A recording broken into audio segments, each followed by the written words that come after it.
I'm Cathy from Cathy's Chuckle Club. It's Fabulous Fun Friday again. Here we are on site in Christie Pits. Oh, this week, stay tuned as we talk about the history of the pits, and you never know where an idea for an episode is going to come from. I was listening to the radio, heard about some kooky person who is putting up fake heritage signs around Christie Pits. And I was able to get in touch. I found Joe Roberts online and found this very cool person. He's an artist. He's doing all kinds of fun things. So we arranged to meet, and here he is himself, Joe Roberts, here to tell us all about the fake heritage signs. Yoop! Hi, Joe! Yay! Thanks for being in our episode. Yoop! Thanks for coming to Christie Pits. All right, so can you tell us a little bit about the project of the fake sign? Yeah, so we're standing in front of a payphone or a heritage sign that I created myself, and the heritage sign is dedicated to a payphone that used to be here. You can see the shell of a payphone right here.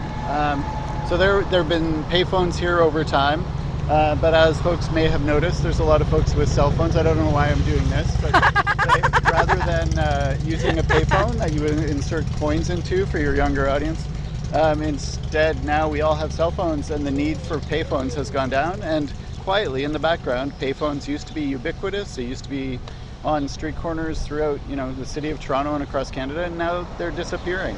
So I wanted to create this heritage plaque in homage to this payphone and payphones everywhere that are disappearing. Wow, most of you might know Rick and I are quarter carriers. We don't have cell phones, and that's true. The payphones are disappearing. If you're a quarter carrier, you know where they are.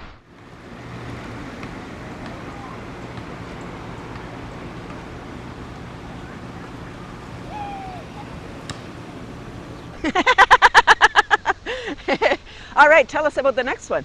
Yeah, so we were walking alongside Christie Pits Park in downtown Toronto, and we were walking towards a heritage sign that looks like a real heritage sign, but it's actually another sign that I created.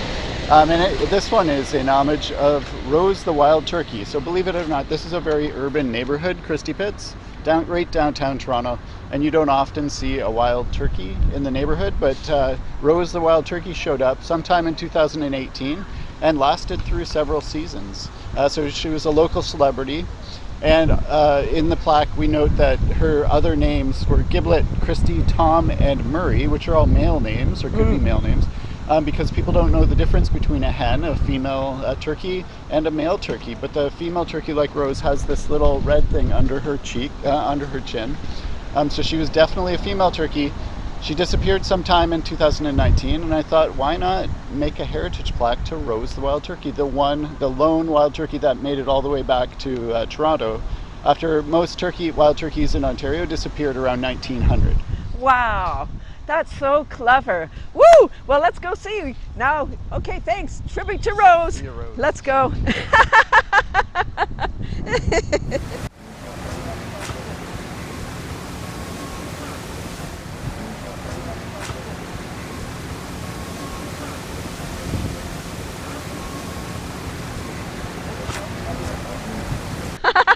All right, so what's next? So we are about to walk past an enormous elm tree. So this is a tree that has been here before all of the trees in the neighborhood were built, and before this road even was put in. It's over 100 years old, and it's an American elm, which is a type of tree. Most of the American elm trees in Toronto, which we used to have tons, and then in the 60s and 70s, a lot of them were wiped out. 75% or more were wiped out due to a Dutch elm disease. So there's a fungal disease that wiped out a lot of these trees. So this is one of the rare ones that actually made it. For some reason, it was a stronger one that made it through.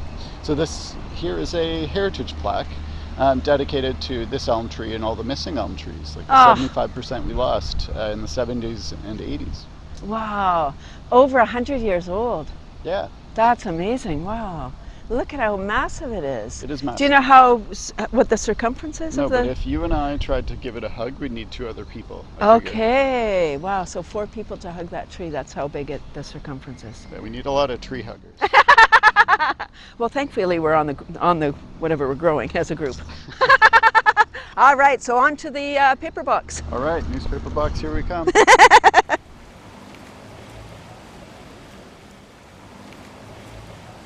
La la la la la. Oh, it's summertime in the city. So, Jode, where are we going next? It's nice and sunny, and we are in Seton Village, the neighborhood beside Christie Pits, and we're staring at another heritage sign. And this one is for a newspaper box. There used to be a series of newspaper boxes that sat right here. And for folks that don't know what a newspaper box is, newspapers used to go in the box. You put coins in the front and then lift it and take your newspaper out. And that used to be the way people got their news. But now, as you can see, newspaper box is gone. My friend actually lives around the corner, and every day he would come and get his Toronto Star, and now he doesn't. So I thought I'd pay homage to the newspaper box and newspaper boxes that are disappearing from the city with this heritage plaque. Oh, so interesting. Wow, what a great tour of the signs. Let's go back to Christie Pits and see what else we can do. Yoop! Da da da da da da. Oh.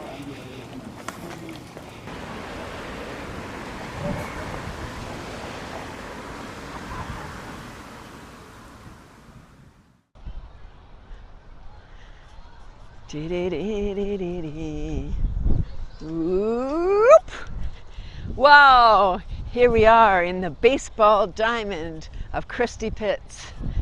This is the famous spot of the Christie Pits riots in 1933, August 16th. The race riots took place here. But we're not going to focus on that today. It's a beautiful park. We're going to talk about Christie Pits was originally a sand pit named after the street, Christie Street, which was named after William Christie, the co-founder of Christie Brown Cookie Company, today known as Mr. Christie. You make good cookies, yup. Oh, what a great episode. You know, here we are in Maple Leaf, the Maple Leaf Baseball Club practice here. And talking about Maple Leafs, there's an ice rink here too, named after a famous Maple Leaf hockey player, Sid Smith. Sid won the Stanley Cup 3 times and was awarded the Lady Byng Award trophy, which is for best sportsman. Wow, so they named the rink after him. How wonderful. Wow, I hope you enjoyed this episode about the fake heritage signs. If you were gonna create a fake heritage sign, what would you want? What part of history would you want to preserve? Jode's always looking for ideas. Anyway, we're off to tour the solar system. See you next week. Part 2. Summertime.